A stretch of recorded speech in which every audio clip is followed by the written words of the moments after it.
अयोध्या में 23 दिसंबर 1949 की सुबह कुछ अलग थी। बाबरी मस्जिद की ओर जा रहा हर रास्ता भय प्रकट कृपाला से गुंजायमान था। शहर का हर शख्स जल्दी से जल्दी राम जन्मभूमि की ओर जाना चाहता था। लोगों में कौतूहल था कि रामलला की जो मूर्ति रहस्यमय तरीके से विवादित मस्जिद में प्रकट हुई है वह दिखती कैसी है। इस पूरे सस्पेंस को जिस संत ने अपने हाथों से रचा था वह राम मंदिर के लिए पहली ईंट रखने तक की दास्तान में भूमिका निभाता रहा। तो आइए आज उन्हीं संत के बारे में जानते हैं जिनका नाम था परमहंस दास रामचंद्र। उनकी संघर्ष की कहानी बहुत अलग है। बिहार के छपरा से ताल्लुक रखने वाले परमहंस दास रामचंद्र के बारे में आज हम आपको बताएंगे। हालांकि अयोध्या में राम मंदिर का निर्माण 500 साल के संघर्ष का परिणाम है। हजारों लोगों ने मंदिर के लिए कुर्बानियां दी। सैकड़ों लोगों के अथक परिश्रम से अयोध्या में राम मंदिर का सपना साकार हो रहा है। पर अगर राम मंदिर निर्माण का श्रेय केवल एक आदमी को देने की बात हो तो निश्चित रूप से परमहंस रामचंद्र दास का नाम ही लिया जाएगा। 1949 में बाबरी मस्जिद में मूर्ति के प्रकट होने से लेकर बाबरी मस्जिद के विध्वंस तक अगर देश का कोई एक शख्स राम मंदिर का हर कार्य में काम आया तो वो परमहंस रामचंद्र दास ही थे। मूर्ति रखवाने से लेकर मंदिर की लड़ाई को आम जनता की लड़ाई बनाने तक में रामचंद्र दास की बड़ी भूमिका रही है। फिलहाल राम जन्मभूमि के गर्भगृह में मूर्तियां रखवाने के आरोप में महंत अभिराम दास, राम सकल दास, सुदर्शन दास सहित करीब 50 अन्य लोगों के खिलाफ FIR दर्ज हुई। जाहिर है कि इन संतों का काम उनके जूनियर संतों ने ही किया होगा। जूनियर संतों में उस समय सबसे अगुआ थे परमहंस रामचंद्र दास जी। हालांकि उन्हें कभी आरोपी नहीं बनाया गया, पर बाद में उन्होंने 1991 में न्यूयॉर्क टाइम्स को दिए गए इंटरव्यू में कहा था कि मैं ही हूँ जिसने मस्जिद में मूर्ति को रखा था। मूर्ति रखने की बात रामचंद्र दास जी ने भले कभी कभी बोल दी हो, पर इसका श्रेय लेने की कोशिश नहीं करते थे। हमेशा इस मसले पर चुप्पी साध लेते थे। पर 16 जनवरी 1950 को सिविल जज की अदालत में हिंदू पक्ष की ओर से मुकदमा दायर कर जन्मभूमि में स्थापित भगवान राम और अन्य मूर्तियों को न हटाने और पूजा की इजाजत देने की मांग रामचंद्र दास जी ने ही की थी। दिगंबर अखाड़ा के महंत रहे परमहंस को कोर्ट ने इजाजत भी दी थी।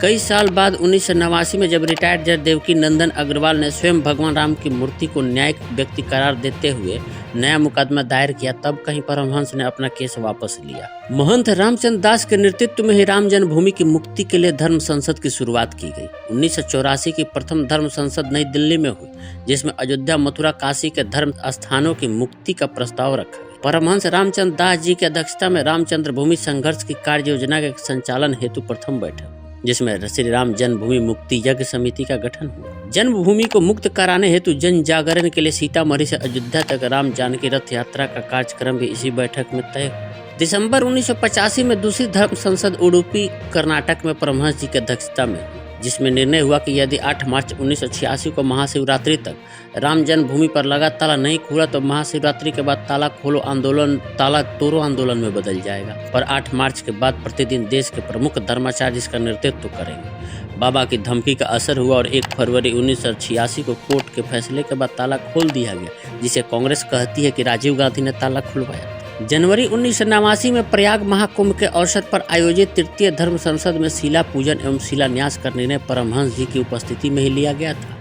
यह उनके दृढ़ संकल्प शक्ति का ही कमाल था कि निश्चित तिथि, स्थान एवं पूर्व निर्धारित शुभ मुहूर्त 9 नवंबर 1989 को शिलान्यास कार्यक्रम संपन्न हुआ। 30 अक्टूबर 1990 को अयोध्या में कार सेवकों का नेतृत्व एवं मार्गदर्शन भी किया। 2 नवंबर 1990 को कार सेवकों के बलिदान के स्वयं साक्षी भी थे। बलिदानी कार सेवकों के 100 दिगंबर अखाड़े में ही लाकर रखा गया था। अक्टूबर 1992 में दिल्ली के धर्म संसद में 6 दिसंबर की कार सेवा के निर्णय में भी परमहंस रामचंद्र दास की मुख्य भूमिका थी। अक्टूबर 2000 में गोवा में केंद्रीय मार्गदर्शक मंडल के बैठक में परमहंस दास महाराज को मंदिर निर्माण समिति का अध्यक्ष सर्वसम्मति से चुना गया। 22 जनवरी 2002 में अयोध्या से दिल्ली तक की चेतावनी संत यात्रा का निर्णय पूज्य परमहंस रामचंद्र दास जी का ही था। मार्च 2002 के पूर्णाहुति यज्ञ के समय शिलादान पर अदालत द्वारा लगाई गई बाधा के समय 13 मार्च को परमहंस दास ने घोषणा की, अगर मुझे शिलादान नहीं करने दिया गया तो मैं कोई रसायन खाकर अपने प्राण त्याग दूंगा। सबसे बड़ी इनकी भूमिका थी कि दलितों को भी राम मंदिर से जोड़ने वाले सबसे बड़े ये संत थे। राम जन्मभूमि आंदोलन को जन जन का आंदोलन बनाने के लिए परमहंस दास जी ने लगातार काम किया।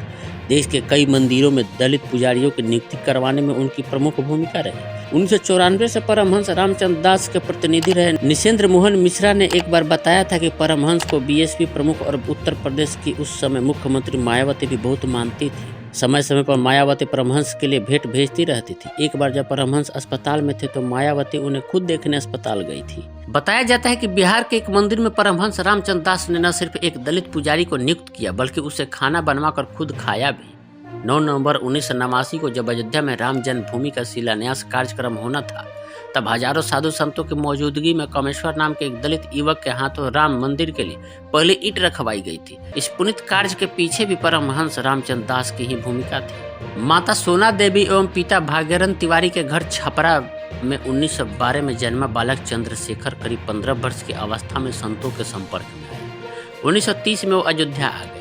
उन्होंने पटना आयुर्वेद कॉलेज से आयुर्वेदाचार्य, बिहार संस्कृत संघ से नव्य व्याकरणाचार्य तथा बंगाल से साहित्य तीर्थ की परीक्षाएं पास की। अयोध्या के रामघाट स्थित राम किंकर दास की छावनी एवं मारफा गुफा चित्रकूट में रहकर आध्यात्मिक संत ब्रह्मचारी रामकिशोर दास से परमहंस महाराज ने गुप्त साधनाएं सीखी। 1934 में वो अयोध्या आंदोलन से जुड़े। पहले वो हिंदू महासभा के शहर अध्यक्ष बने। 1975 में वो पंच रामानंदीय दिगंबर अखाड़े के महंत बने और 1989 में राम जन्मभूमि न्यास के अध्यक्ष बने। वे संस्कृत के अच्छे जानकार थे। वेदों और शास्त्रों में उनकी अच्छी पैठ थी। वे मुंहफट, आक्रामक और मजबूत संकल्प शक्ति वाले जिद्दी साधु थे। शायद यही कारण था कि उन्हें प्रतिवाद भयंकर नाम से प्रसिद्धि मिली थी। 2003 की जुलाई में तबियत बिगड़ने पर उन्हें लखनऊ पीजीआई ले जाया गया, लेकिन अंतिम समय में परमहंस रामचंद्र दास ने अयोध्या में रहने की इच्छा जताई। तब 29 जुलाई को उन्हें लखनऊ से अयोध्या ले जाया गया। 31 जुलाई की सुबह अयोध्या के दिगंबर अखाड़े में परमहंस रामचंद्र जी का निधन हुआ। उनके निधन की खबर से पूरे अयोध्या में देश भर के संत समाज का जमावड़ा लगने लगा। तत्कालीन प्रधानमंत्री अटल बिहारी वाजपेयी, लाल कृष्ण आडवाणी, महंत अवैधनाथ जैसी हस्तियां अंतिम संस्कार में पहुंची थी। सरजू तट पर ही परमहंस रामचंद्र दास की समाधि बनाई गई है। योगी आदित्यनाथ जी का भी उनसे बेहद लगाव रहा है। इसी के चलते योगी लगातार पुण्यतिथि के मौके पर उनकी समाधि पर आते रहे हैं। मुख्यमंत्री बनने के बाद भी यह सिलसिला नहीं टूटा। योगी जब भी अयोध्या आते हैं तो दिगंबर अखाड़ा जरूर जाते हैं।